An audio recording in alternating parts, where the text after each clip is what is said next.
The Professor, it is my pleasure to welcome author Professor Martin Hvidt to the CSGEF Interview with Author series as part of the Future of Global, Regional, and National Development Plans program grant to address the topic of the Dubai model and outline of key development process element in Dubai. Professor Martin is Associate Professor, the Center of Contemporary Middle East Studies. Professor Martin is also a PhD scholar at the Institute of History and Civilization, Odense University and Colorado State University, Senior Consultant, World Bank, Washington, D.C., Associate Professor, Center for Contemporary Middle East Studies, University of Southern Denmark.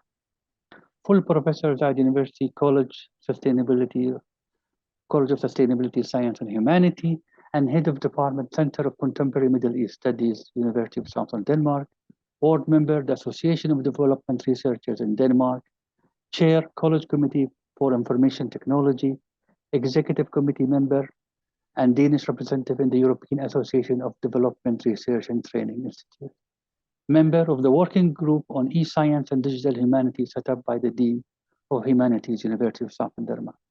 Today's interview with author will offer high-quality content to suit diverse range of audience, policymakers, development thought leaders, economic development experts, development regulators, and practitioners. It will also serve as a perfect platform to discuss the prerequisite of development in Dubai, UAE, Arabian Gulf, and in MENA region.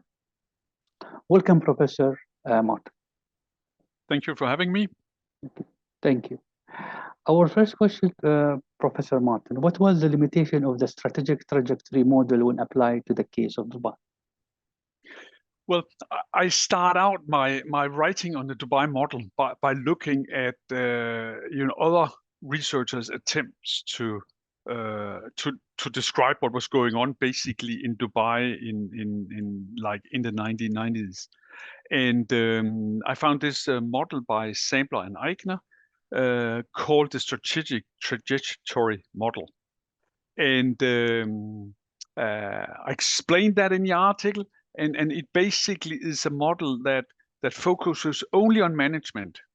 So it look at management within Dubai and how decisions are taken and all of these issues with very fast track development and so on. And basically they use this decision making capability to explain everything. I don't think that was sufficient enough to explain the development of Dubai. So my Dubai model was based on a much broader thinking. As a multifaceted thinking that you have to have decision making. Yes, certainly an important thing, but you also have to have politics within. You also have to have international politics, international economic surroundings, the context. You all have to put these things together in order to explain why and how Dubai sort of developed in the 90s, and later on. So that is why I choose my model, and this strategic trajectory model was not sufficient. Yeah. Can you shed light on the literature that provides the literature so far that provides a theoretical framework for the Dubai model?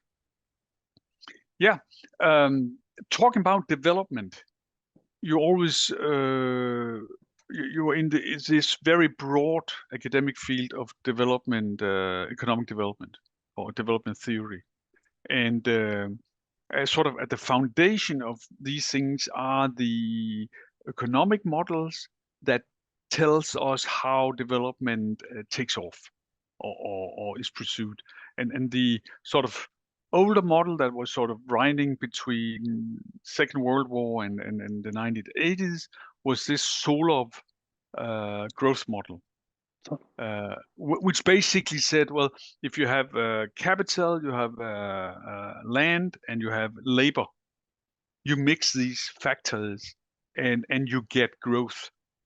However, it was not able, this model, to really tell us how growth would work. because they would say, or the model would say, that half of all the growth we have experienced in the world is due to technological developments. So, and this model plays technology outside what a country could do. I mean, so a country would be like a passive recipient. You know, if someone has developed a tractor, you know, one day a government will say, oh, there's a tractor, we've seen a tractor someplace, and then we import that, and then, you know, we have the capability of a tractor. While the newer model, called the exogenous growth model, it basically say, oh, a country could develop, or it could develop technology by themselves, and thereby make their economics growth faster. So in this way, a country could say, oh, we invest in education, we invest in you know, buying technology and in jobs in the technology sector, and maybe we could invent a tractor or something similar to a tractor, and then we could grow.